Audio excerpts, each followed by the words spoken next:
ഒരു minute scroll ചെയ്യാൻ വരട്ടെ. ഒറ്റ കാര്യം ചോദിക്കട്ടെ, ഈ മിസൈൽ വീണത് ഇറാനിലാണോ ഇസ്രായേലിലാണോ?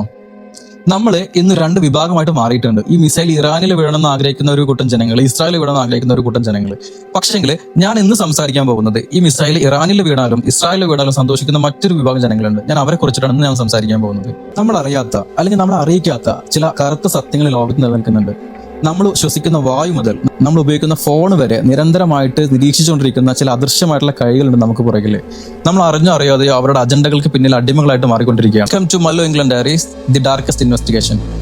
നമ്മൾ ഇന്ന് കാണുന്ന ഇറാൻ ഇസ്രായേൽ യുദ്ധം എന്ന് പറയുന്നത് ഒരു അതിർത്തി തർക്കമായിട്ടോ അല്ലെങ്കിൽ ഒരു രാജ്യത്തിന്റെ സുരക്ഷയ്ക്ക് വേണ്ടിയിട്ടോ മറ്റു രാജ്യങ്ങളെ ത്രെട്ടിനെ നിയന്ത്രിക്കാൻ വേണ്ടിയിട്ടോ നടന്ന യുദ്ധമാണെന്ന് നിങ്ങൾ വിശ്വസിക്കുന്നുണ്ടോ?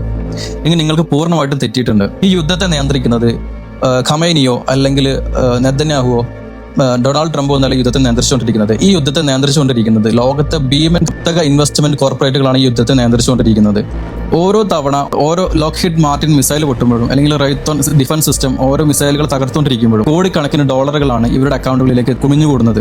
2023 ശേഷം ലോകത്തെ ആഗോള ആയുധ കമ്പനികളുടെ ഓഹരി മൂല്യം 20% മുതൽ 30% വരെ വളർന്നിട്ടുണ്ടെന്ന് നിങ്ങൾക്കറിയുമോ?